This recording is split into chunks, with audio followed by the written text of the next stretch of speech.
Our weekly devotional Words to the Wise picks up in Proverbs chapter 7, and we're returning to a theme that Solomon's already touched on as the subject of adultery and the foolishness of going into one who is a harlot and committing adultery with her.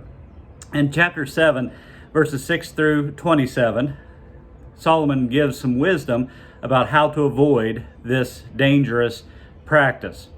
I've known couples throughout the years whose marriages, their lives, their families have been destroyed by the action of adultery.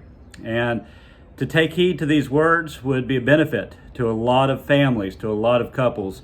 And what Solomon says, of course, is interesting because of how many wives that he had, how many concubines he had. But we know some of those marriages were political marriages, but we know that there was always that one woman in the Song of Solomon that he truly loved, and so he understood what it was to be faithful to one woman. And so we can listen to his words. Of course, he's writing by inspiration, so of course God here is giving the instruction and the wisdom. But there's just a few verses. I'd like for you to read, when you have time, all of Proverbs chapter 7, but for our devotional this morning, I just want to pull out a few verses that describe what's happening here. He says in verse 6, I looked out the window from my house. I looked through the lattice and saw among the simple, I perceived the youth, a young man devoid of understanding. Well, if we don't truly understand the dangers and sin of adultery, then this is the path that we may end up going down. And it talks about how he was walking down the streets and a woman called out to him. She met him, a harlot.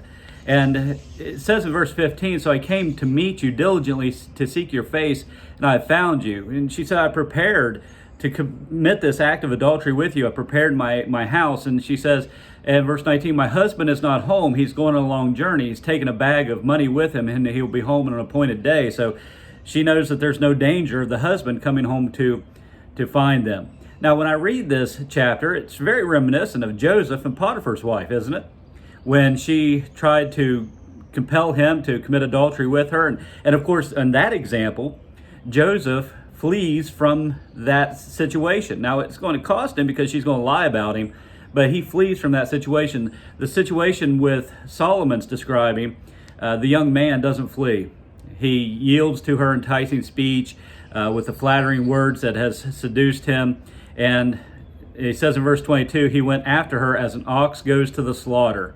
And truly, that is an apt description of someone who would engage in the act of adultery. It's like an animal led to the slaughter. There's nothing good that could come from it, and so we need to avoid it. It concludes this chapter by saying, in regards to paying attention to the words of his mouth, he says, for she has cast down many wounded, and all who were slain by her were strong men. Her house is the way to hell, descending to the chambers of death.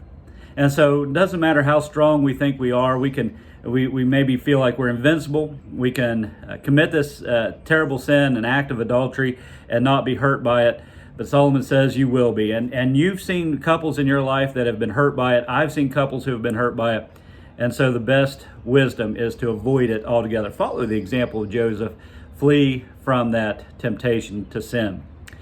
That's our words to the wise for today. Have a great week. God loves you and I love you. Everyone take care.